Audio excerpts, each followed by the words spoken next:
Te cuento que los peces pequeños no se aburren en las peceras porque su memoria solo dura 2 minutos y es como si volvieran a nacer.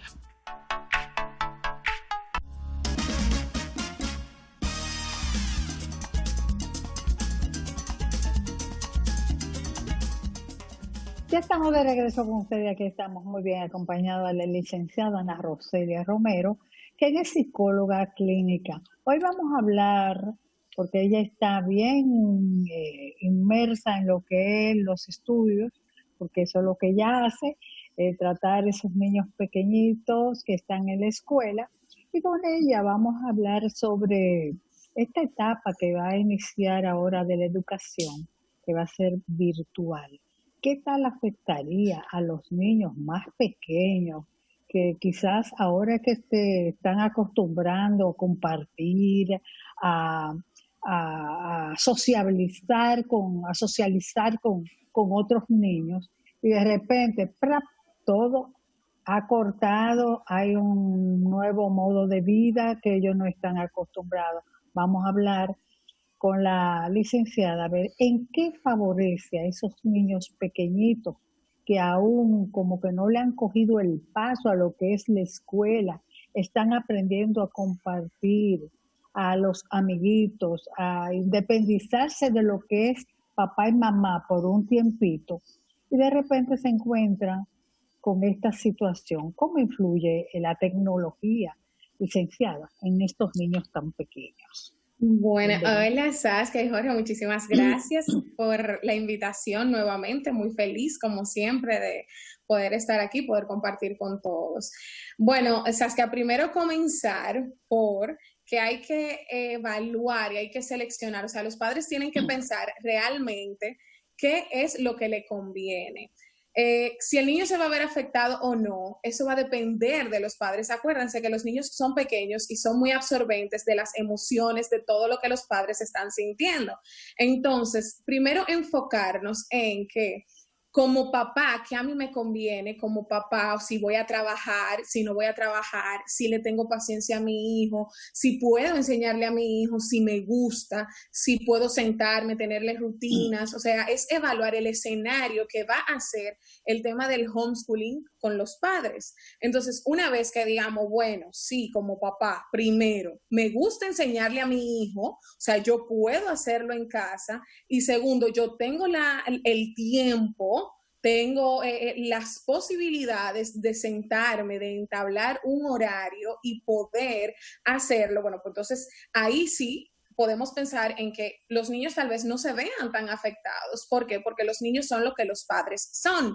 Si nosotros le demostramos, les enseñamos a nuestros hijos, bueno, esto es un cambio, sí, es verdad, lleva un proceso de adaptación como cada cambio, pero puede ser algo positivo si se maneja de manera positiva. Entonces, primero es primordial uno evaluar el escenario en el que va a estar. Hay padres que, bueno, dicen, no, yo no le tengo paciencia, yo no puedo hacerlo, pero tampoco puedo pagar un colegio ahora para que esté virtual. O sea, igual voy a estar en casa con todo el lío. Bueno, pues entonces ahí pensamos en un tutor. O sea, decimos, bueno, tal vez un tutor pueda venir, ayudarme y hacerlo en casa. Que realmente estamos enfrentándonos a una situación de salud, o sea, una pandemia.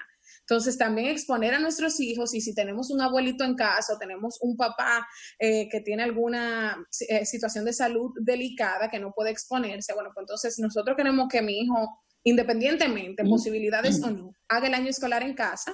Bueno, pues entonces ahora hay muchos tutores que están dando ayuda, hay muchos profesores, hay muchos programas virtuales que te dan ciertas facilidades, o de un tutor una vez a la semana.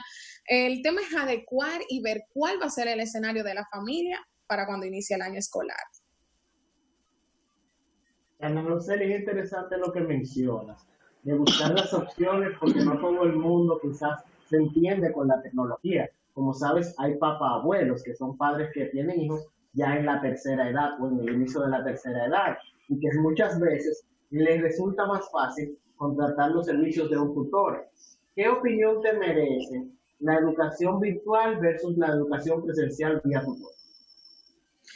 La educación en el colegio, presencial en el colegio. Bueno, obviamente no es lo mismo virtual que presencial, porque es como decía Saskia al principio, el niño desarrolla habilidades, desarrolla algunas cosas que en casa no son fáciles, no se les está ahí palpable, no están palpables. En el colegio ellos desarrollan habilidades sociales, desarrollan el tema de la tolerancia a la frustración, el tema del no ser los primeros, de que hay que compartir, que hay más niños esperando, que hay más niños que necesitan ser atendidos por el profesor. Todo eso enseña. Desde que el niño llega al colegio, es un aprendizaje para el niño, tener que desprenderse de su familia, tener que desprenderse de su zona de confort, que es el hogar, a encontrarse con estímulos como niños, más compañeros, los profesores que le están dando más mandatos. O sea, realmente la educación presencial es vital, es necesaria para todos los niños y los adolescentes. Sin embargo, ahora, como estamos enfrentándonos a otra realidad, es importante que se tengan los cuidados y es importante de que si usted no puede mandar al niño al colegio, bueno, pues entonces vamos a hacerlo en casa de la manera adecuada y que el niño no se vaya a ser afectado. Pero sí, la presencial, el colegio presencial es de vital importancia para el niño. A veces tienen a los niños homeschooling hasta 5º grado, o sea, una edad de adolescencia, y cuando llegan al colegio a veces no saben cómo entablar relaciones. Llegan muy ansiosos, porque yo lo he visto, llegan muy ansiosos, quién va a ser mi amigo, si voy a encajar. Ya son, normalmente a esa edad, los niños en el colegio ya tienen sus grupitos formados, sus amistades, ya saben con quiénes tienen empatía. Entonces, entrar a un círculo donde, bueno, van a haber varios estímulos, varios grupos, es complicado. Sí, porque ahora, eso era una pregunta que iba a hacer, que las profesoras hacen un grupito para poder impartir esa clase virtual. Y a veces no te toca ninguno del equipo tuyo, vamos a decirlo así, que comparte esa clase contigo, y ya el niño puede restarle importancia o interés, por decirlo así, a la clase, porque a veces uno le motiva al otro. Ahora, cuando la educación es virtual, nosotros como padres vivimos diciendo, no puedes estar mucho tiempo en pantalla, ten cuidado.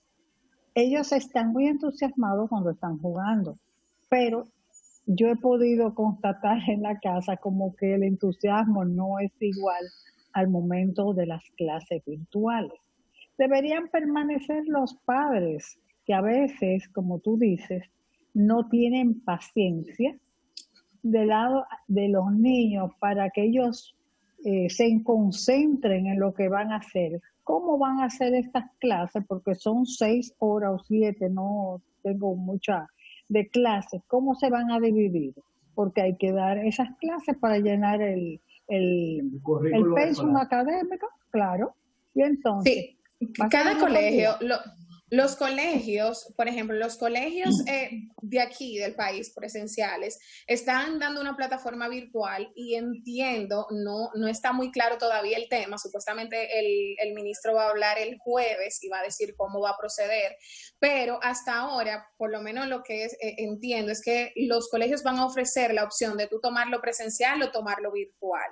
La idea de que cuando una clase es virtual, no es que tú tienes todas las horas, por ejemplo, todas las materias que tenías en el colegio, que la tienes sentado en la casa. No.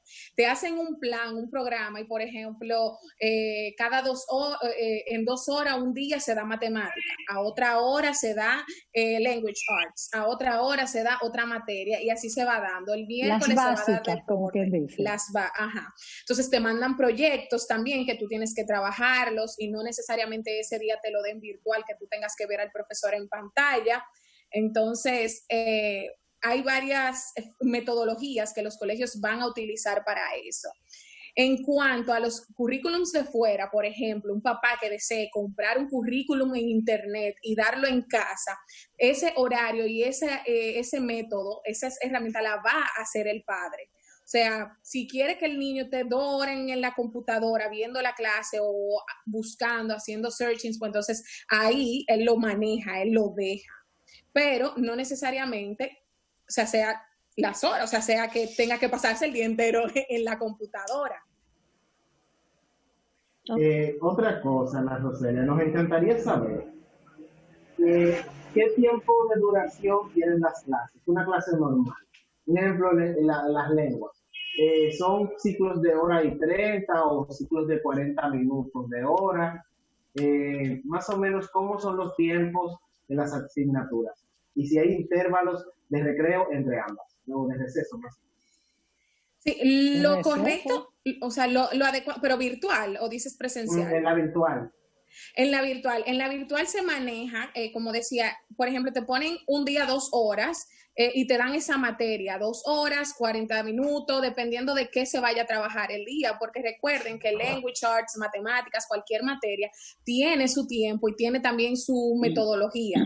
A veces necesita participación del estudiante, a veces no necesariamente es explicar, sino también preguntar, hay dudas. Entonces va a depender mucho de la planificación que lleve el maestro y de la clase que quiera dar. Si vamos a hablar de planetas o de lo que sea y se van a hacer exposiciones, pues entonces se selecciona por grupito. Va a depender mucho del currículum y de los profesores y cómo lleven. Pero entiendo que entre 40, hay profesores que llevan 2 horas, hay profesores que se llevan un día, toda la mañana, porque tenemos explicaciones, tenemos conferencias y cada quien va a explicar sobre un tema. Todo va a depender mucho de cómo se lleve el currículum y cómo los profesores den sus materias y sus temas, el temario, de forma virtual. ¿Sabe que algo preocupante es precisamente el costo que puede tener ahora la escolaridad? Porque me imagino que los colegios, por dar la clase virtual, no es que eso vaya a ser un poco más económico. Y viéndolo un punto de vista, hay muchos padres que están en receso económico porque lo han retirado de la empresa, todavía no están ejerciendo ni sustentándose como siempre. Entonces, los colegios se están viendo muy afectados. Los colegios se están viendo muy afectados porque los papás están retirando a los niños por eso mismo económico y porque les sale más fácil hacer y más barato y más económico hacer el tema del homeschooling. Y si uno hace su búsqueda en Google, es así. O sea, tú bajar y comprar un programa que te da una academia de Estados Unidos te sale mucho más barato que tú pagar un año escolar aquí, en el país. Entonces, los papás lo que están haciendo es retirando a los niños y comprando y haciendo y adoptando el tema del homeschooling. Pero vuelvo y repito, la importancia es que quiero que se entienda que el homeschooling no es para todos. El homeschooling no va para todas las familias. El homeschooling no es apto para todos los padres. Hay que estar muy claros en cuál es la realidad. Y, por ejemplo, yo como madre ser consciente, mira, aunque el colegio vaya a comenzar virtual, y cueste lo que cueste, a mí me conviene como madre que me den el material que mi hijo necesita, porque yo no puedo estar buscando en internet, yo no puedo estar bajando las clases, yo no puedo estar cada vez como estudiando la materia para poder dársela a mi hijo. Entonces, como madre, yo tengo que ser consciente de que si yo pago un año escolar en un colegio presencial, puede que no inicie ahora este mes, pero no sabemos qué va a pasar en enero, no sabemos qué va a pasar en septiembre, en noviembre. O sea, realmente es un tema que no manejamos. Entonces, como padres, hay que estar en la realidad y qué me conviene. Entonces, entendemos que, bueno, vamos a quitarlo y hacer homeschooling porque yo puedo, no. Hay que ser conscientes. Mi hijo es muy activo y es verdad, ahora tal vez yo hago un esfuerzo, pero me van a dar las materias. Los profesores van a estar atentos, el colegio va a estar pendiente de que se le dé el material, de que le envíe el trabajo, ¿entiendes? Entonces es una carga menos realmente. Entonces, licenciada, con su permiso y con el de Rosy y de todos los televidentes, vamos a ir a un bloque comercial y vamos a regresar en el próximo bloque de quiénes están calificados, ¿verdad, José? Tú tienes una preguntita ahí para el homeschooling y qué debemos hacer, porque realmente está todo el mundo que a esta fecha nadie sabe y se supone que ya en este mes pues se abren las clases. Vamos, señor director, a la pausa.